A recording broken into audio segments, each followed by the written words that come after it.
ملا لے. آج قبولیت کا لمحہ ہے. یہ لمحہ بڑا عظیم ہے. جیسے اپنے بارے میں کہہ رہی ہے یہ عمر کے بارے میں بھی کہہ دے کہ حل یجمعنی و حبیبی دیارے، کہ پتہ نہیں جنت مجھے میرے یار کو جمع کرے گی نہیں کرے گی. آگے خود عمر نے کہا العمر عمر غفر لہ یا غفارو، اے عمر اللہ تیری بخشش کرے، یہ لمحات بڑے قیمتی ہے، اے خدایا میں عمر کی بھی بخشش فرما دے. زید بن اسلم کہتے ہیں میں عمر کی کیفیت پر بھی حیران تھا، اس صحابیہ کے عشق و مستی کے اوپر بھی حیران تھا کہ رات کا لمحات ہے، ہر طرف سناٹا ہے، خلقت سوئی پڑی ہے، لیکن ایک رب کی بندی ہے جو اپنے محبوب سے محبت کا انداز میں ایسا انداز اپنایا ہوا ہے کہ جس پر عمر رو کر کہتا ہے ذرا قبولیت کے لمحات میرا نام بھی ذکر کر لیا جائے. تو یہ حکم ہے کہ اے مرد مومن اگر چاہتا ہے ایمان کامل ہو، چاہتا ہے تکمیل ایمان نصیب ہو، پھر تیرے اندر عشق ایسا ہو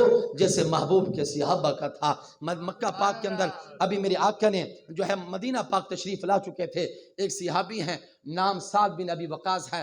ماں نے کلمہ نہیں پڑھا، بیٹے نے کلمہ پڑھا ہے، دولت کے انبار ہے، مال و دولت ماں کے پاس بڑا ہے. جب ماں کو پتہ چلا کہ سعد بن ابی وقاص کلمہ پڑھ کر مسلمان ہو چکے ہیں، ماں سے رہا نہ گیا، سعد کو بلاتی ہے، کہتی ہے سعد میں تیری ماں ہوں، تجھے پیدا کیا ہے، تجھے پالا ہے، تیری تربیت اور تعلیم کے اوپر تجھے بڑا کیا ہے، میری محنت ہے، میرا حکم تجھ پر لازم پڑتا ہے، ایسا کر کلمہ چھوڑ دے، میرے ساتھ آ کے بیٹھ جائے، محمد کا قرب چھوڑ دے، اس کی صحبت کو چھوڑ دے، تعلیم کو چھوڑ دے، اس کے جو ہے وہ حکم کو چھوڑ دے. لیکن سعد بن ابی وقاص ہیں جس نے محبوب کی نگاہ اپنی نگاہ سے محبوب کے حسن کو دیکھا تھا، بھلا وہ واپس آ سکتا ہے؟ یہ امت تو ایسی عظیم ہے، حسن تو محبوب کا اپنا جگہ ہے، یہ تو محبوب کے نام پر بھی بک جاتی ہے، نام پر بھی بننے کو تیار ہو جاتی ہے، یہ نام پر بھی جو ہے ذبح اور قربان ہونے کو تیار ہے. یہ نام اتنا اعلیٰ ہے لیکن وہ تو حسن کے دلدادہ تھے، حسن کے نظارہ کرنے والے تھے. لیکن سعد بن ابی وقاص ہیں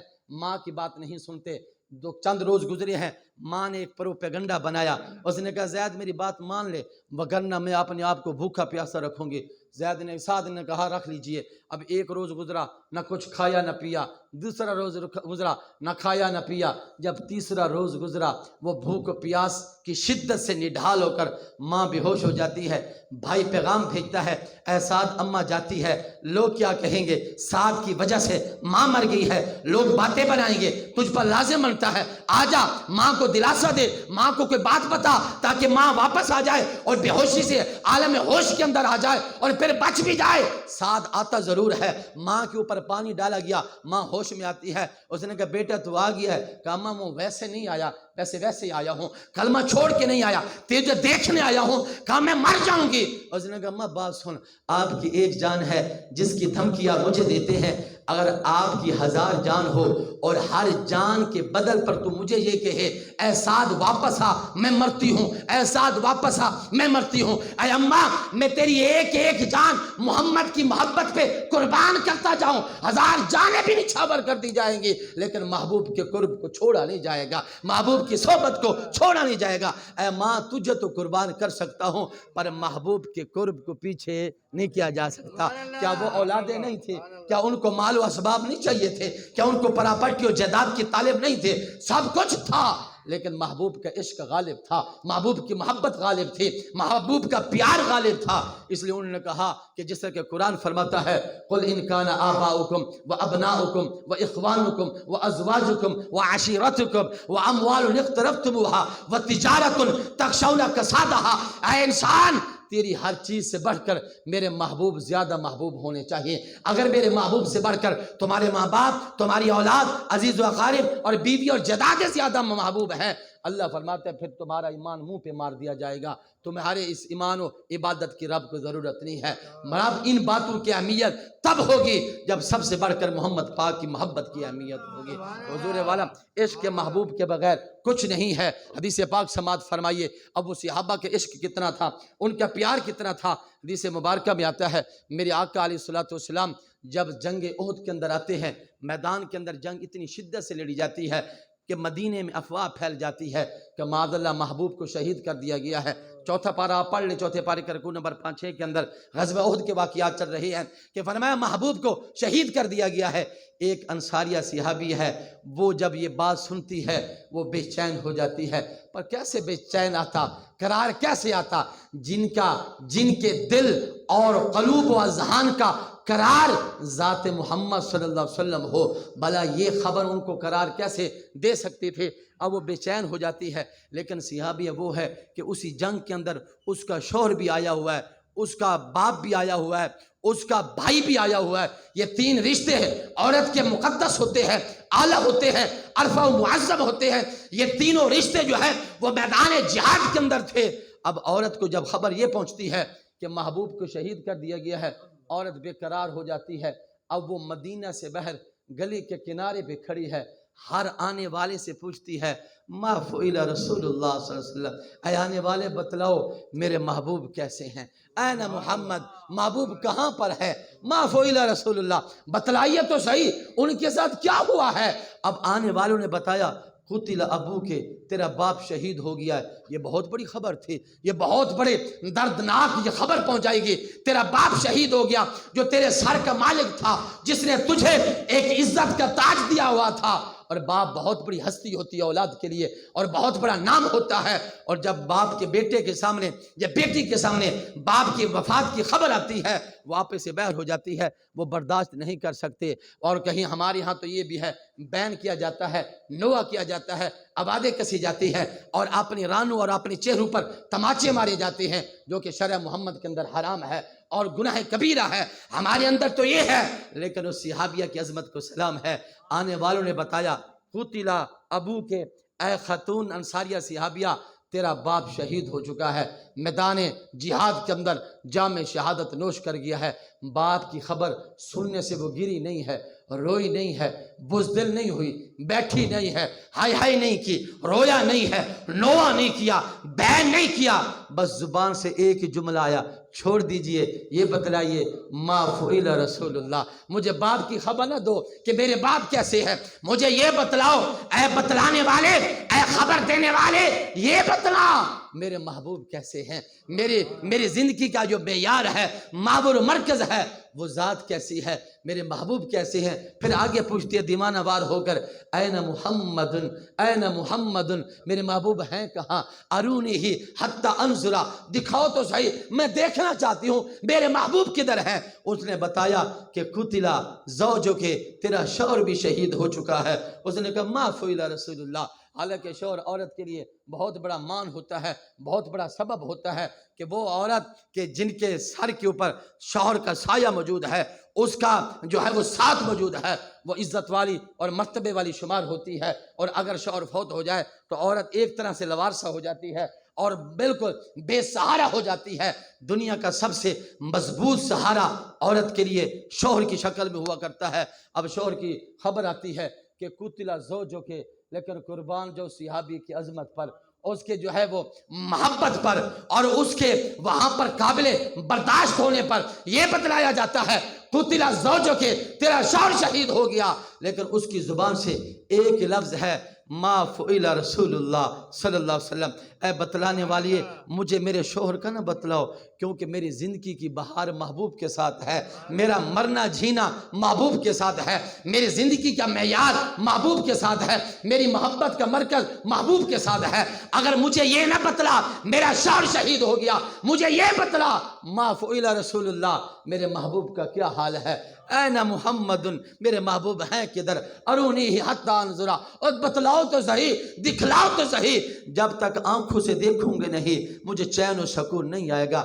آنے والے نے پھر بتایا قتل اخو کے، تیرا بھائی بھی شہید ہو گیا۔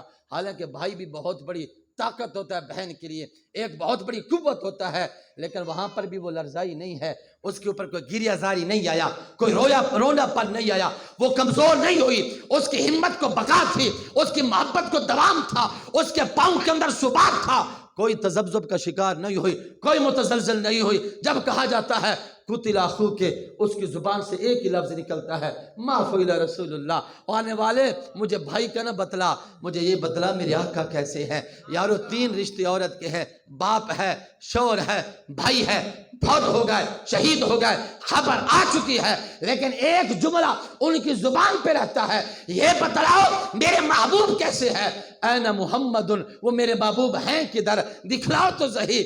جب تک آنکھوں سے دیکھوں گے نہیں میرے دل کو قرار نہیں آئے گا، میرے دل کو سکون نہیں آئے گا، یہ بے قرار ہے، یہ تڑپ رہا ہے، یہ بد سکون ہو چکا ہے۔ حتیٰ کہ صحابہ نے بتلایا کہ محبوب وہ آ رہے ہیں، حدیث پاک کے الفاظ ہیں، وہ چل کے جاتی ہے بڑی تیزی کے ساتھ، محبوب کو دیکھ کر کہتی ہے الحمدللہ، اے پیارے محبوب آپ موجود ہیں، آپ موجود ہیں، آپ موجود ہیں، آپ موجود ہیں تو کوئی دکھ ہی نہیں ہے، کوئی مصیبت نہیں ہے، کل مصیبت جلا، اے محبوب علیہ السلام آپ کے ہوتے ہوئے ہر مصیبت ختم ہے، آپ کا وجود سعید ہمارے اندر موجود ہے، میں ہر دکھ برداشت کر سکتی ہوں، ہر مصیبت کو برداشت کر سکتی ہوں۔ حضور والا یہ محبتیں صحابہ کی تھی، یہ محبتیں صحابیات کی تھی کہ جن کا عشق اعلیٰ معیار کا تھا، جن کی محبت عروج پذیر تھی، جن کے اندر جو ہے عشق اور محبت کا زاویہ تھا وہ اعلیٰ معیار کا تھا۔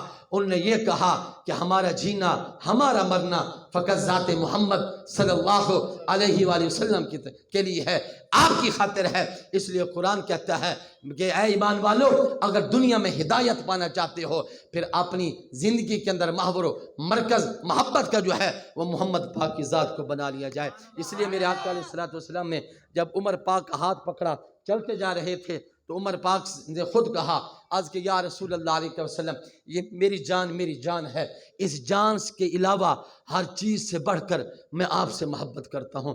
جان میری ہے، اولاد ہے، ماں باپ ہے، دنیا داری ہے، شہرت ہے، رقبہ ہے، یہ جداد ہے، یہ 2 بھی دنیا کے مراتب ہیں، محبوب ان سے بڑھ کر آپ سے محبت ہے، پر جان میری زیادہ محبوب ہے۔ جب یہ کہا تو میرے آقا علیہ السلام نے جملہ فرمایا لا یؤمنو، فرمایا اس وقت تک کوئی بندہ مومن نہیں ہو سکتا یہاں تک کہ میں اس کے والدین، اس کی جان اور اس کے مال سے بھی زیادہ محبوب نہ ہو جاؤں۔ فرمایا اگر تو یہ چاہتا ہے کہ کامل مومن ہونا چاہتا ہے، تکمیل ایمان پانا چاہتا ہے، فرمایا پھر ہر چیز سے بڑھ کر میں محمد سے محبت کرنی ہوگی۔ اس لیے ایمان مومن کو جو ہے ایمان کی تکمیل تب نصیب ہوتی ہے جب انسان کے اندر محبت رسول تو جو ہے وہ اعلیٰ اور کامل درجے کی ہوتی ہے، نہیں تو پھر مسلمان کیا وہ ایمان کامل نہیں ہو سکتا۔ ابو بکر صدیق کے عشق دیکھیے، صحابہ کرام کے عشق دیکھیے، کون صحابہ نے اپنی جانوں کو قربان کیا، اپنی اولادوں کو قربان کیا، اپنے وطنوں کو قربان کیا، حتیٰ کہ ہر چیز قربان کی میرے آقا علیہ السلام کی محبت اور عشق کے اوپر قربان کر کے یہ بتلا دیا کہ ہمارے لیے دنیا کی کوئی قدر و منزلت نہیں ہے، ہمارے لیے کچھ نہیں ہے۔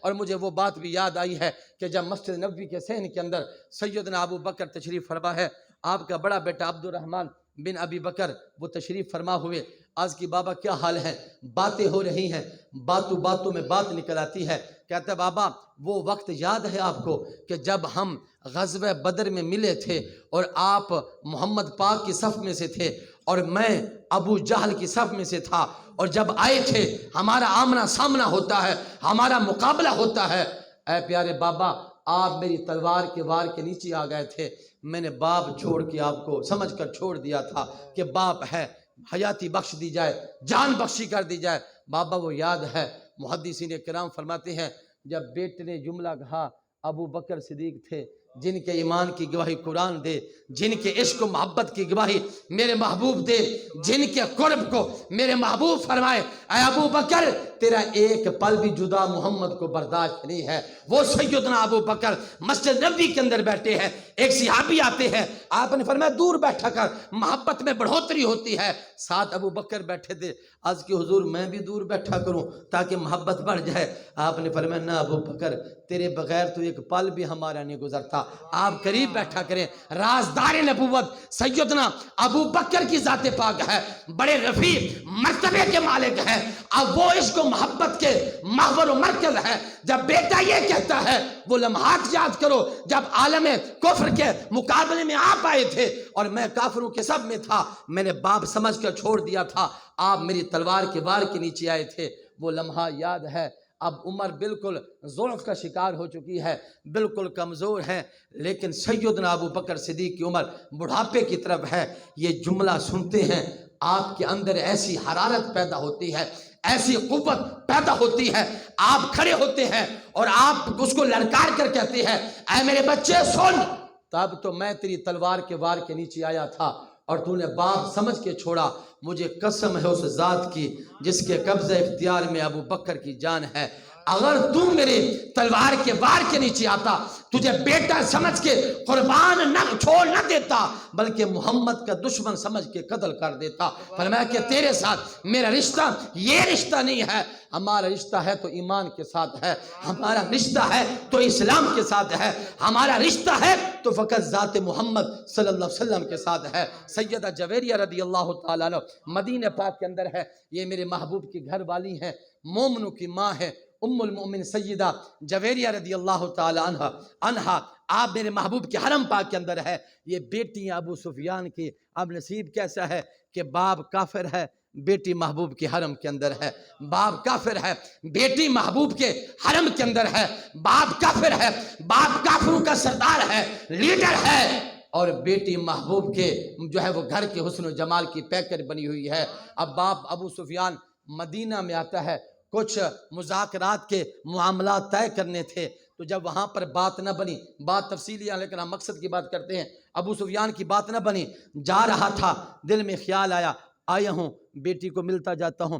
اب یہ چل کے آتے ہیں سیدہ جویریہ رضی اللہ تعالی عنہا کے اس خیمے کے اندر جو میرے محبوب کا گھر تھا، یہ میرے محبوب کے حرم میں تھی، بستر وہ بچھا ہوا ہے جس پر میرے محبوب آرام فرمایا کرتے تھے، میرے محبوب کا بستر ہے جہاں پر وحی کا نزول ہوتا ہے، جہاں پر رب کی رحمت کی برسات ہوتی ہے، جہاں پر رب کے فضل و کرم کی کرنیں بکھرتی ہے، وہ بستر تھا۔ جب ابو سفیان اندر آتا ہے تو بیٹی نے دوڑ کر وہ بستر اٹھایا ہے، سینے سے لگایا ہے، اوڑھ کے رکھ دیا۔ ابو سفیان حیران ہوا کہ بستر بچھڑ پڑا تھا، جگہ بنی پڑی تھی، میں بیٹھنا چاہتا تو بیٹھ سکتا تھا اور میرے لیے کافی جگہ تھی، اور میری بیٹی نے اس کو اوڑھ لیا ہے۔ اب دو مطلب ہے، پہلا مطلب یہ بنتا ہے یا تو یہ بستر میرے قابل نہیں ہے، اور دوسری بات یہ بنتی ہے کہ میں اس بستر کے قابل نہیں ہوں۔ اب یہ دو باتیں تھی۔ ابو سفیان بیٹی سے پوچھتا ہے، اور بیٹی بھی وہ ہے جو محبوب کے قرب کے اندر ہے، محبوب کی صحبت کے اندر ہے، میرے آقا علیہ الصلوۃ والسلام کے فیض سے مشرف ہے، اور ام المومنین کے مقام پہ فائز ہے، مرے مقام رفیع کی مراتب کے مالکن ہے۔ جب باپ نے یہ کہا کہ اے میری بیٹی باتیں دو ہیں، یا تو میں اس بستر کے لائق نہیں ہوں یا یہ بستر میرے قابل نہیں ہے۔